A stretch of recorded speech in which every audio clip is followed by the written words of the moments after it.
Hello Transurfers and the Transurfing Curious. I am Renee Garcia and this is my Express Reality Transurfing lesson of the day.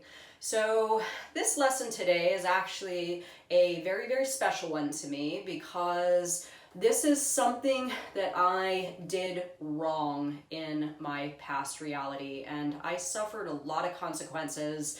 And since developing a firmer understanding of this concept, I have been able to make my life much, much easier and the achievement of goals much simpler, and really just what I intend to have comes to me in a much more simplistic manner. So this concept is, of course, the concept of importance. And importance, what exactly is importance? Importance is when we as human beings attach significant value to something and deem to ourselves and our environment that it is important that we have this thing in order to be something, right? Happy, feel successful, feel content.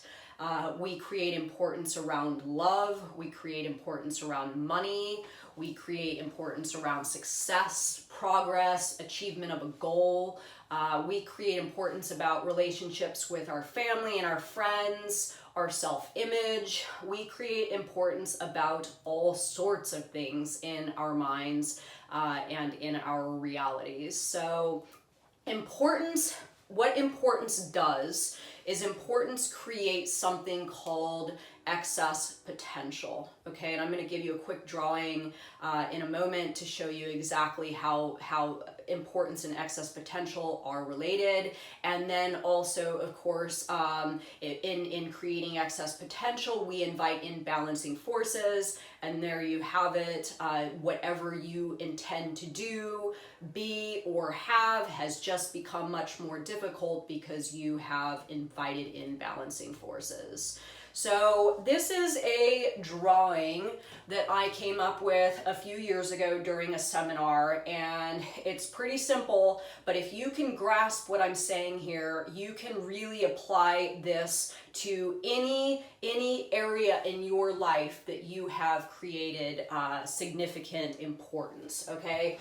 So imagine that there are two skyscrapers.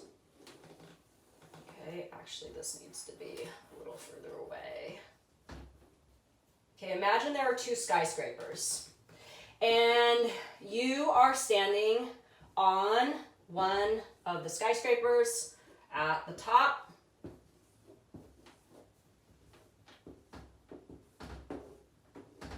And what you intend to have, be, or do is on a skyscraper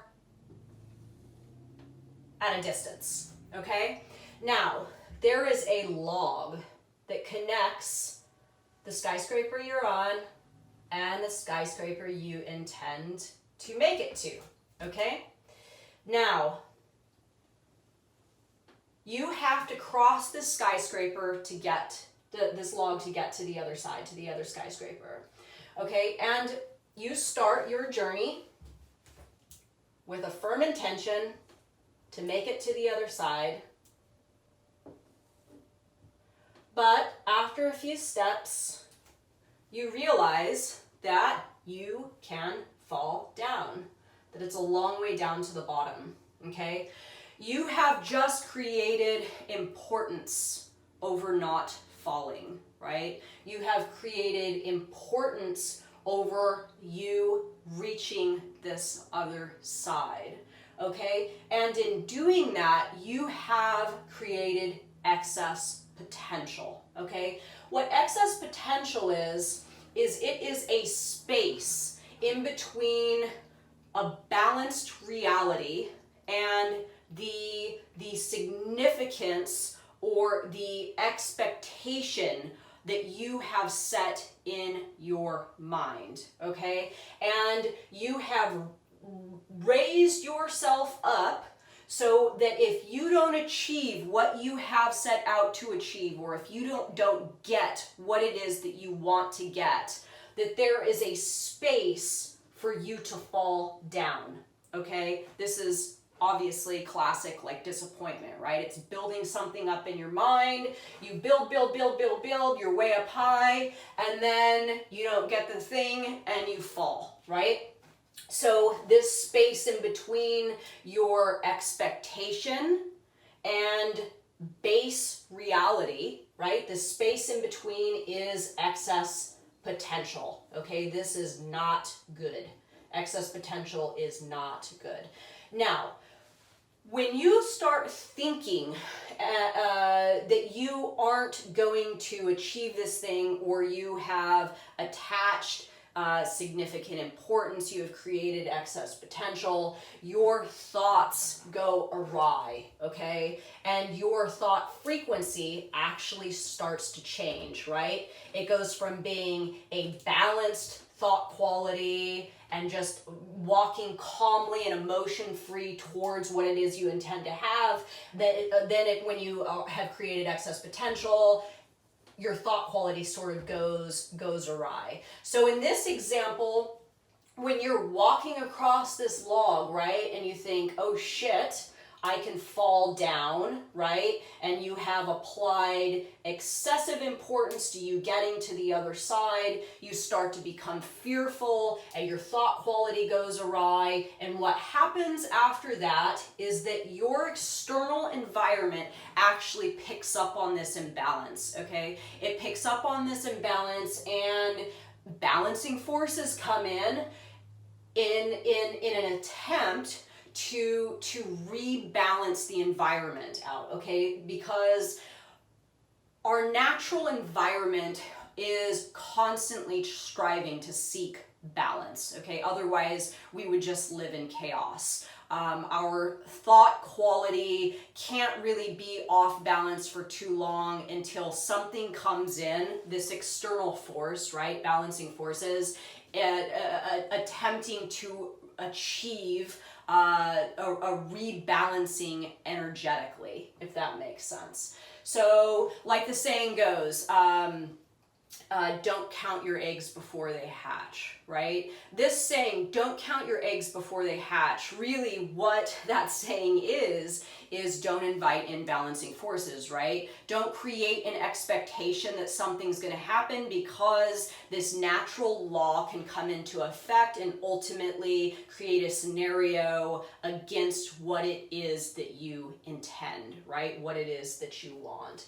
So your thought quality kind of goes haywire, balancing forces come in, right? So you're up on top of the log, you're walking across, and then all of a sudden you're like, oh man, I'm gonna fall, I'm not gonna make it to the other side. You feel off balance, and sure enough, what happens? You plummet down to the bottom. Balancing forces helps you actually achieve what it was that you were in fear of happening the most. And Vadim says it often in the book, we always get what we actively do not want, right? So there was a better way to cross this log, right? You didn't have to have your thoughts go awry, creating excess potential, importance about falling, and then balancing forces come in and helping you to, achieve exactly what you feared would happen the most, okay? So the other example,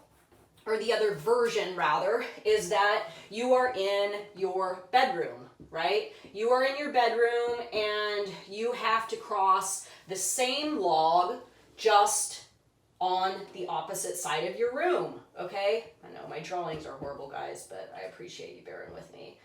Okay, so you have the same task, point A to point B, but this time you do not have this scary space, right? You do not create importance about falling, because there's nowhere to fall to, right? This log is just planted on the ground, and you can walk calmly and smoothly without creating excess potential about falling from point A to point B. Now, this is what transurfing presents to us, is the idea that you can achieve your goals, or you can get what it is that you want in life, while doing this sort of action, not this one, right? Or better yet, you can walk across the log from this skyscraper to this skyscraper in the exact same manner that you did when it was on the floor, right? No importance, no excess potential, and no inviting in balancing forces. So let's give a practical example briefly. Let's say that you want a new profession, okay? So you're over here and your new profession's over here, and you start taking the steps that you feel you need to take in order for you to gain this new profession, right? But halfway across the log, you start focusing on failure. You start telling yourself, it's important that I achieve this, because if I don't, I won't be happy, right? So there it is. You have created excess potential, and you are actually working against yourself by inviting in balancing forces that will help it will come in, balancing forces will come in to agree with your thinking, and you will achieve exactly what it was that you did not want to achieve, right? You fall down and you don't make it to the other side. You don't, gain employment or become the professional that you wanted to become in whatever context. You let your thinking and your importance get the best of you, and your reality responded to that. Okay, so the best way to and this is a trick that I actually just spoke about a couple days ago in one of my other videos. The best trick that I have found to eradicate importance is that I actually play what is called a negative slide. Okay, so what I do is I set my intention, right? Here's me, and here is what I want, right? I'm going to make $1 million, right? I intend to make $1 million. Now, when I set that intention, I live and take all the steps that I need to take, that I know of, that helps me to feel like I am on my way to $1 million. But I play a negative slide in my head of me not ever making that $1 million. Now, when I do that, I eliminate importance, right? I don't create excess potential, and I do not invite in balancing forces. I take all the steps that I need to take in between me and that $1 million, but I assume for a brief period of time, not a long period of time, but for a brief period of time, that I do not ever get that $1 million. And I live in that briefly to experience the feelings and the thoughts that it is actually okay if I do not ever get that $1 million, okay? I won't die. There's not gonna be severe consequences in my life if I don't get that $1 million. But what it really does is it allows me to drop importance on that $1 million, not create excess potential, and not invite in balancing forces that are going to work against me in achieving making $1 million. So yeah, that's kind of my brief importance 101, excess potential 101, balancing forces 101. Please let me know your thoughts. I'm sure that you will all have a few questions, because that's summing it up in quite a short period of time. But yeah, importance is bad. Drop it. Read Reality Transurfing steps 1 through 5. There's really no way for me to teach importance or the value in dropping importance in 15 minutes, but this is my attempt to do so. Follow me on Instagram, reality_transurfing, and please join us on the International Transurfing Institute Facebook group, or subscribe here for more express lessons. And I hope you all can drop a little importance today on something and see that when you do this, when you can actively drop importance, you do not ask your reality to work against you in achievement of that thing. So yes, thank you all, and peace. Bye.